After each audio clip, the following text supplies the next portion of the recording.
Most people think poverty is just about money. But it's not. It runs a whole lot deeper than that. It's about psychology, your habits, your beliefs. And let's be real, the system is rigged to keep you exactly where you are. If you're broke, the world wants you distracted, buried in debt, and just comfortable enough to never question why you're stuck. You know that feeling? Working a job you hate, getting paid just enough to scrape by, then blowing off steam on food, endless scrolling and tiny dopamine hits, just to wake up and do it all again tomorrow. That cycle isn't accidental. It's engineered to feel like survival, but it's actually a trap. Here's a fact that should scare you. 78% of Americans live paycheck to paycheck. That's almost everyone you know, just treading water, too tired to think bigger, too scared to take a risk, and way too distracted to even notice who's getting rich off your attention. Let's talk about what poverty really does to your mind. Neuroscience has shown that constant financial stress doesn't just make you anxious, it rewires your brain. When you're always worried about making it to the end of the month, your ability to plan for the future tanks.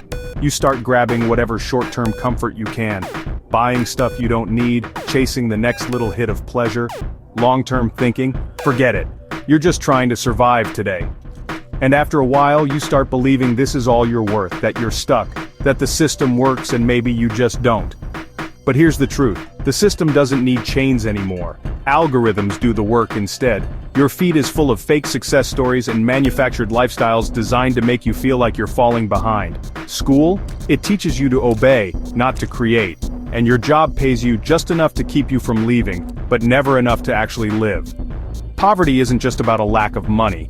It's a mindset that gets handed down, generation to generation.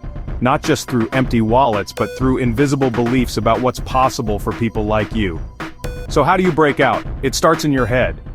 The reason poor people stay poor forever is because they're trapped in a story that was never theirs to begin with. If you want to escape, you have to stop thinking like a consumer and start thinking like a creator. Learn leverage, learn systems, learn how money actually works. Because here's the brutal truth. The rich don't work harder. They just play a completely different game. Change your mind, change your class,